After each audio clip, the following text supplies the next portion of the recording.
Soon, everything that you want normal is going to be seen as extreme. Driving a car, you're an eco-terrorist. You like to hunt or fish, you have violent innate tendencies that place you outside of the social norm. Very soon, if you don't help yourself with what is being molded as a new socially conscious individual, you're going to risk being seen as an extremist. There's a lot of data right now suggesting that a turning of the tides against everything that you once knew as a good way of sustainable life is happening. For the past few hundred years, maybe a mountain man or a woman, they were seen as a strong, independent personality type. Now, they have no care for the environment and use a wood-burning stove. Off-grid types are irresponsible because the propane or maybe the natural gas stoves that they use are not as indoor air quality friendly as the electrical shackles that political parties would like to be placing on the people. The world, for better or for worse, is being turned upside down and inside out. Very soon, nothing that you see will be like it was expected to be, and very little of what you have in the future will you be able to retain control over. Now, even the sourcing of wild-caught fish is being pushed as a personal health hazard. This while alcoholism, chemical pharmaceutical giants each retain the reign to your bodies and your lifestyles. New studies show that catching your own and eating your own, just one freshwater fish that was taken from a non-capitalized source, that is to say, not a fish farm, you caught it yourself, and you didn't buy it from a breeding corporation that is, they say taking this amount of chemicals into your body from just one fish is the same as drinking a month's worth of contaminated or toxic water. You see, the problem that I have here with this future is not that their data is totally incorrect. It's that the solution that they present to us is one that relieves you of your independence, instead of going after corrupt corporations who continue to dump their waste into water systems and provide sustainable alternatives to things like microplastics. In fact, this might be some information you didn't know. Those non-stick pans that you have in your kitchen, the cookware that you love, it's been illegal since the year 2014. That's right. It is known to leave dangerous, cancer-causing nanoparticulates in your body and in your blood. It's known to destroy the environment. But because 3M makes Teflon and corporations run a good part of the government, the EPA launched something that was called the PFOA Stewardship Program. This was because of concerns of the impact of PFOAs and long-chain PFASs on human health and the environment. This includes concerns about their ever-present persistence and presence in the blood of individuals in the USA. They have a very long half-life. They're causing damage. As part of this program, they didn't tell companies that they had to stop using these chemicals immediately. Instead, they gave them decades to phase them out. Back to the story at hand, David Andrews, a senior scientist at the nonprofit Environmental Working Group, which led the research, told AFP that he grew up catching and eating his own fish. He says, I can no longer look at a fish without thinking about the contamination. The findings, they say, are particularly concerning. This is due in part to the impact and the disadvantages it has on communities that consume fish as a source of their own protein for social or cultural reasons. This research, they say, makes me incredibly angry because companies that made and used PFAs contaminated the globe. And they have not been held responsible.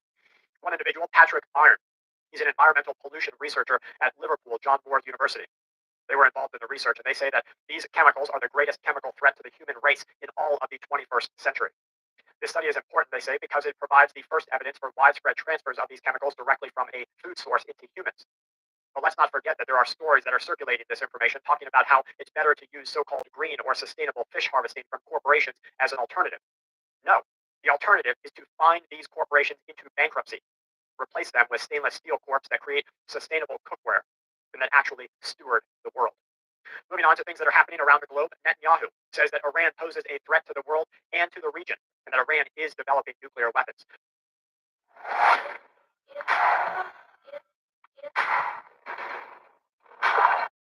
Netanyahu of Israel says that preventing Iran from obtaining a nuclear weapon is a common goal that must be shared by all of America and Israel. As you know, after the U.S. Representative Nancy Pelosi visited Taiwan, it triggered a huge reaction from China. The U.S. government is now confirming that the military is being readied at this moment for Speaker McCarthy to visit the Chinese-claimed but Western-supported independent country right before the war takes place. McCarthy's trip, they say, will be the latest in a series of U.S. lawmakers who are traveling to Taiwan since Pelosi's trip happened last August. China has responded with each visit, showing a new ramp-up in military drills and readiness to violently take the island back in. China argues that visits from U.S. lawmakers are an infringement on the long-held One China policy, which states that China is the sole government for Taiwan. It prevents the U.S. from holding any diplomatic ties with Taiwan, but we know what exactly is going to come down the line. You see, China is getting so ready to take on the USA that they are now tightening their grip as a dominant natural gas buyer. They have tripled the scale of purchases through long-term contracts in just a 2-year period, according to researchers and economists. It will bankrupt the USA when China goes to war with us. Look at what's going to happen to the U.S. dollar. If you want to look what's happening in Venezuela. Their inflation has hit 234%. Now, they measure inflation a little bit differently than we do. But let me tell you, they will let you be poor They will let you starve, and they will let you fight so that the guys at top can keep running their jets around. The CEO to Google has said that Google as an organization hired far too many people during the pandemic growth period and that extreme cuts are coming. Speaking of things that are extreme, we see cold temperature environments dropping to the lowest temperature ever recorded in China's entire history, negative 64 degrees Fahrenheit. Seems like things are hitting them hard over there. Institutional investors are seeking to pull $20 billion USD from massive property funds. This is, according to Bloomberg, the most being pulled since the Great Recession. Continuing in the economy, the U.S. Treasury Secretary Janet Yellen has said that a U.S. default will spark a financial crisis. It will undermine the U.S. dollar's role as a reserve currency. So when they get ready for the U.S. to default, be looking out for who is causing it. Russia and Estonia have each expelled their ambassadors as new relations are being destroyed across Europe. We're seeing right now multiple countries coming out and saying that Europe is at a de facto war. It is time to accept that this is a world war. The Russian Foreign Ministry summoned the Estonian ambassador to the organization, ordering him to leave the country. The first time it expelled an ambassador of a European Union country since the invasion of Ukraine first started about 10, 11 months ago.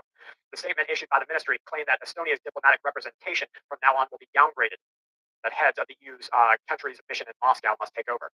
The Estonian leadership has purposefully, according to Russia, destroyed an entire range of relations. They say the Baltic nations' total Russophobia is in place.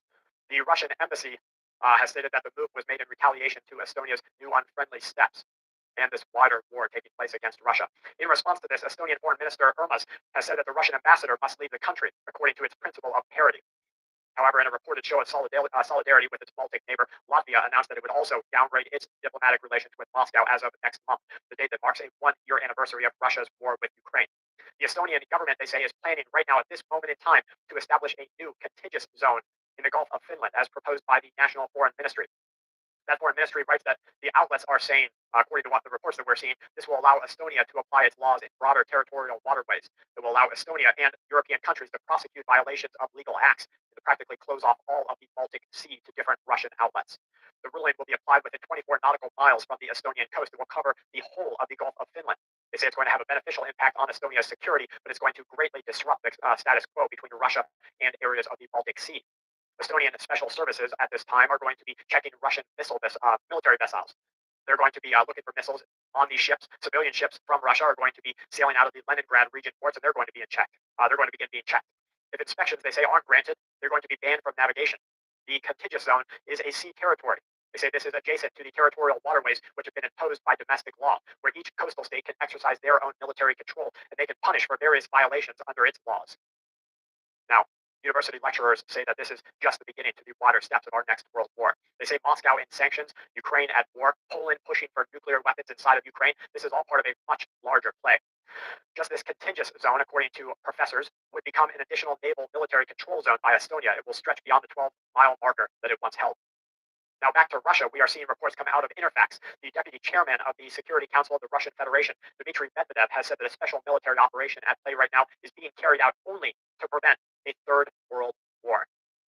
As we look at a world that is destined to destroy itself, we are seeing reports that Netanyahu of the Israeli government is going to order an attack on Iran when the country believes that the world has turned its back on Israel. The alternative, according to one of his closest allies, is accepting a reality in which a radical regime, as they call Iran, has nuclear weapons. No Israeli leader is going to be able to accept that. According to the Prime Minister himself, Netanyahu has openly stated that it is without question that the country of Israel will call for and will take military action against the Iranian nuclear weapons program if government leaders believe that the Western world, that is to say the USA and Europe, have turned their backs on the Jewish state. This confirmation comes to us as well from the head of Israel's National Security Council in a meeting that was delivering new information on the prospect of war to reporters. Prime Minister Netanyahu says that if we are abandoned, we will attack Iran's nuclear facilities. That's the Israeli National Security Council warning in a new interview with Channel 12. The previous government also said, according to this interview, that it was preparing the defensive forces for a situation in which we, Israel, are on our own. The central mission of the Prime Minister and his primary obligation, according to the quote, is to ensure that Iran does not obtain nuclear weapons. The alternative to an attack is accepting a reality in which a radical regime, as he said, has nuclear weapons, and no leader can accept that. The leader has claimed, as he positions himself into the role of the head of the National Security Council, following a transitional period of phasing out his predecessor, Haluta, who was included in in-depth studies of security and diplomatic tension. There are no divisions in Israel over the urgent need to encourage the free world and its leaders, the United States, our greatest ally, they call it, to use all available means to thwart Iran's nuclear program for as long as possible. If the rest of the world does not cooperate, Israel reserves the right to protect itself by itself. That's his direct quote. As the country prepares for war, the new military chief of Israel has provided insight into how this will play out. The country, he says, must begin preparing for war with the Iranians immediately. Is this IDF?